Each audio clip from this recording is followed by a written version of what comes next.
Por esta causa, de 2004 a la fecha, se han dejado de producir, decíamos, hasta hace unos meses, no teníamos el último dato, 774.000 barriles diarios. Se han dejado de producir casi 1 millón de barriles diarios, de acuerdo a las nuevas cifras, de 2004 a 2009. Es decir, ahora producimos 2.500.000 barriles al día, y de seguir esta tendencia, en 3-4 años, solo se alcanzará a cubrir la demanda interna. Ya no tendremos excedentes.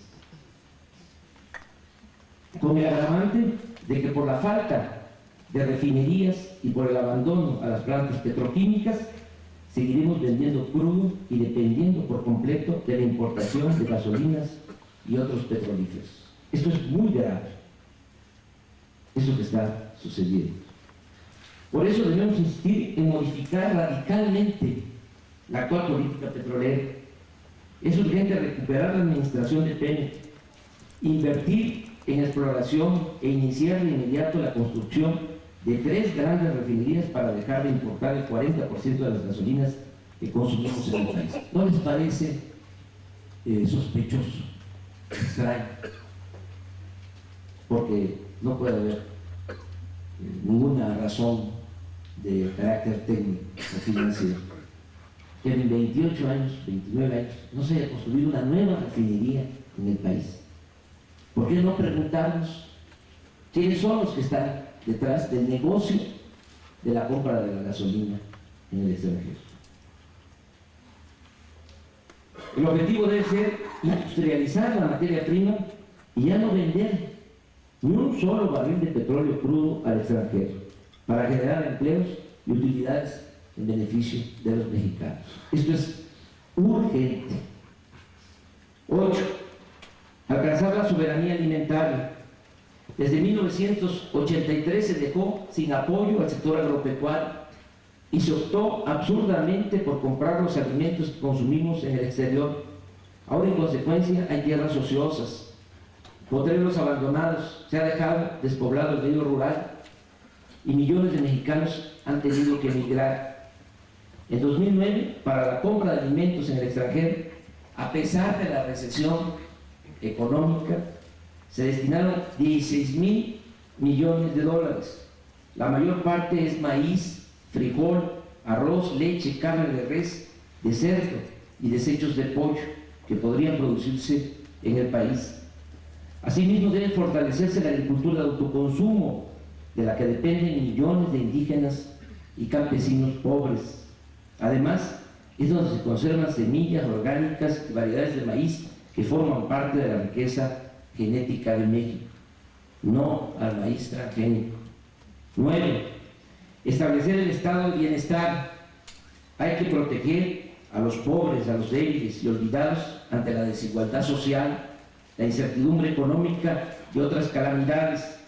Debe garantizarse el derecho a la educación, al trabajo, la salud, la alimentación y la vivienda. El caso de la educación es prioritario. No se ha hecho caso a que debe de garantizarse la educación pública, gratuita, de calidad, en todos los niveles escolares. ¿Qué han hecho en 27 años? Han dejado de invertir en la educación pública. Se rechaza a jóvenes en el nivel medio superior, en el nivel universitario. Quieren ingresar a las universidades al año, los jóvenes cada año, y hay un rechazo de 300.000 jóvenes cada año, con el pretexto de que no pasan el examen de admisión, cuando en realidad lo que sucede es que no hay espacios, no hay cupo en las universidades públicas, porque no hay presupuesto suficiente, y además porque prevalece el pensamiento de derecha. No lo dicen abiertamente porque la verdadera doctrina de la derecha es la hipocresía, pero en el fondo lo que quisieran es que estudiaran nada más el que tuviese dinero. Por eso ha crecido tanto la matrícula en las universidades privadas. Yo no estoy en contra, siempre lo he dicho, de la educación privada. Que tiene para pagar una escuela privada, lo puede hacer, está en su derecho. Pero el Estado está obligado a garantizar la educación pública gratuita, de calidad, en todos los niveles escolares. No solo es un asunto de justicia que tiene que ver con el desarrollo, tiene que ver hasta con la seguridad pública. Es preferible tener a los jóvenes estudiando que tenerlos en la calle. A los jóvenes se les han cerrado las puertas del trabajo y de la educación. Es heroico que muchos jóvenes salgan del país, emigren arriesgándolo todo para buscar trabajo en otras partes. Porque si se quedan, van a estar tentados permanentemente para agarrar el camino de las conductas antisociales. Todavía esta derecha irresponsable se arranca las vestiduras ante la inseguridad y la violencia. ¿Cómo no va a haber inseguridad y violencia si no ha habido opciones, si no ha habido crecimiento económico, si no ha habido empleo, si le cierran las puertas a los jóvenes que no tienen posibilidad ni de trabajo ni de estudio? Es necesario seguir insistiendo hasta lograr la pensión universal para los adultos mayores del país. Esto es interesante. Lo iniciamos en el Distrito Federal, muchas críticas, porque lo mismo, para la derecha todo esto es populismo. Lo poco que se destina a los humildes, a los pobres, lo reputan de esa manera. Populismo, paternalismo. Lo mucho que se destina a las minorías le llaman fomento o rescate.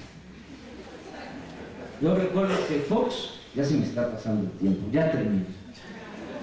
Bueno, mejor lo dejo los comentarios para las preguntas. Cuando empezamos con el programa de apoyo a adultos mayores aquí en la ciudad, Fox decía que por qué mejor no se les ponía a trabajar, como si no hubiesen trabajado toda su vida y merecieran vivir con un poco de holgura en el último tramo de su existencia. Pero eso volvemos a la mentalidad, al pensamiento de derecha. Es un pensamiento populista, un pensamiento de los hacendados. Eso no ha cambiado. Para esta derecha, si el pueblo es pobre, es porque no trabajan, no porque no hay condiciones, o porque no hay oportunidades.